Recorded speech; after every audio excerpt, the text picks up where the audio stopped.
si tratta di minuti, al massimo qualche ora, e avrà un temporale davvero pesante, in effetti sempre a nord.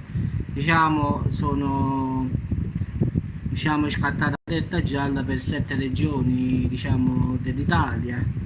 Quindi questo contrasto giustamente con l'aria fredda, con l'aria calda, giustamente scatenerà questo, contrasto che potrà intensificare questo peggioramento meteo che è in arrivo. Quindi se non sta piovendo in questo momento, a massima retta comunque arriverà.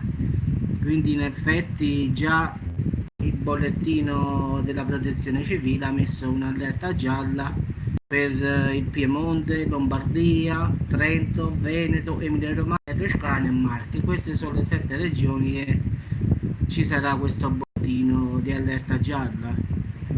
Quindi penso che già nelle prossime ore il tempo comincerà a dare forza della sua intensità, perché ci sta questa bassa pressione in arrivo e contro questa caldo africano, quindi come ben sapete un contrasto molto duro, quindi aria calda e aria freddissima scatenerà un bel casino. Quindi speriamo che non fa qualche nubifragio o qualche altra cosa di molto pesante, perché di solito saranno temporali brevi, però saranno intensissimi, data stessa la forza del caldo e del freddo, quindi breve ma fortissimo. Quindi massima attenzione come sempre, perché è a carattere temporalesco, quindi ci sarà pure forte raffica di vento accompagnato anche da fulmini, quindi anche attività elettriche, quindi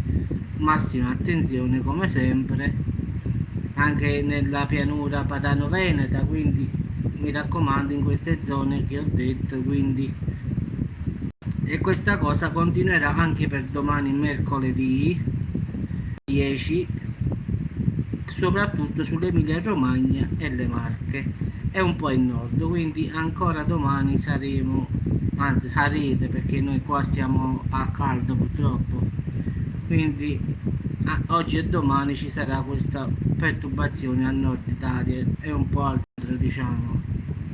Quindi mi raccomando, poi già da dopodomani ragazzi mettetevi l'anima in pace, perché anche già dopodomani ritornerete come a noi a caldo. Quindi si tratta di una cosa momentanea, però giustamente avrà un suo impatto, perché come ho detto si scontrerà il caldo africano con una bassissima pressione. Quindi è come mettere il diavolo con l'acquasante, è la stessa cosa.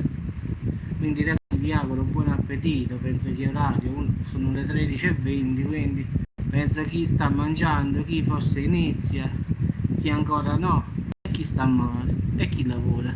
Quindi un saluto a tutti, poi indipendentemente da dove stiamo, e ci sentiamo. Se saprò qualche altra notizia in più, come sempre faremo un aggiornamento.